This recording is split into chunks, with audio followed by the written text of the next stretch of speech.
Hi, I am Elizabeth Sherman. I am a life and weight loss coach, and I was just out on my run today, and I was thinking about how it's the day after Christmas, and now that that's all over, some of us can start thinking about our health, and what we want to do in the new year. And so, a lot of people, maybe even you, are thinking about starting a new diet. Some diets that are popular are keto and veganism. Those are both popular, and Weight Watchers is super popular. And so I wanted to give you some guidelines and some advice on why diets don't work and why you might want to rethink that, and then what you might want to do instead. So first, let me be clear about when I'm talking about a diet, we can think about diet in two different ways. So we can think about diet with a small d, which is the foods that go into how I eat on a regular basis, okay? In this video, I'm talking about diets with a big D, which are diets that are generally prescribed by someone outside of us. So diets with a small d, we can think of as being internal or intrinsically motivated, okay, versus external to us. So someone is telling us what foods we should be eating, how many foods of those foods we should be eating, calorie counts, when we should be eating, things like that. And so, so why don't diets work? There's proof that says that within 1 to 5 years, 95% of people who lose weight on a diet will regain it. So that's not really good odds. And so one is huge. So my first reason is that diets will not always, but most of the time, they're going to perpetuate a really negative relationship with food. Like they demonize whole food groups, and like the keto diet will demonize carbs, and the vegan and vegetarian diet demonizes animal-based meat products or animal-based products. And then the low-fat diet also demonizes fat.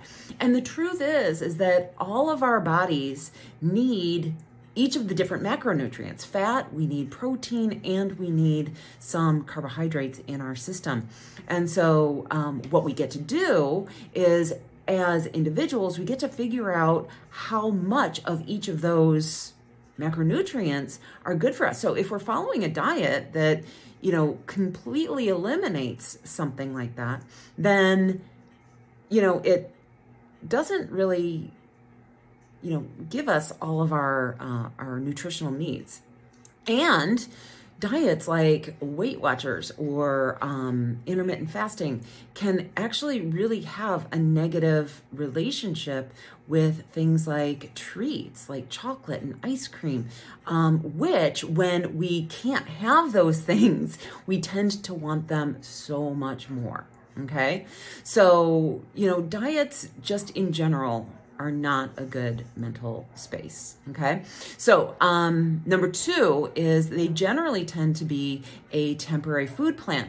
And so what they do is they don't teach us how to eat. They don't teach us how to pivot. So for example, let's say that you go out to dinner and you have this list of guidelines that you need to follow in order to be on plan for this diet. And let's say that you've even scoped out the menu before you go out to dinner. And then all of a sudden, that thing that you chose isn't available for you anymore.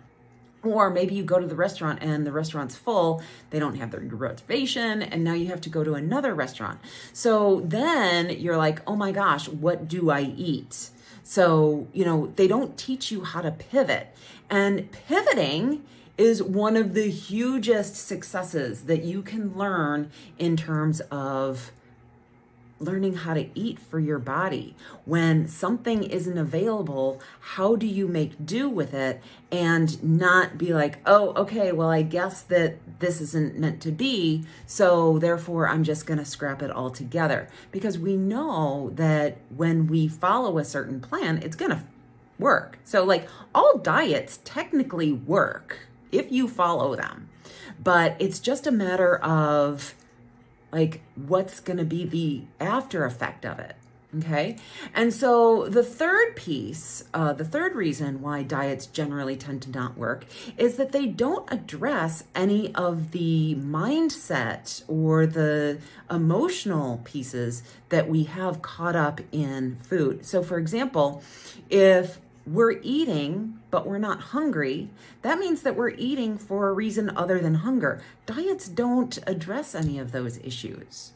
So, yeah, like if you're using food to cope with stress or boredom or another emotional reason, going on a diet isn't actually going to cure that. Okay, we know that. So, those are the three reasons. Number one is unhealthy relationship with food. Number two is they're temporary and you can regain all of that weight after you go off of them. And then number three is they don't address the emotional and mental reasons that we eat. Okay. So what I'm going to offer you is I actually have a really good guide. It's called The 8 Basic Habits of Why the 8 Basic Habits That Healthy People Do. And it's a really good set of foundational habits that if you do these things, if you manage your stress, if you get some exercise in, if you eat vegetables, so on and so forth, then you will be healthier than most people. Okay. And I'm going to put that link in the comments. But then the other piece to that is if you have specific questions about your unique situation, I would be happy to answer any questions. You can just pop those in the comments, or you can ask me any of those by direct messaging me. So I would be happy to answer that. So that's all I have for you today. Have an amazing day after Christmas. And yeah.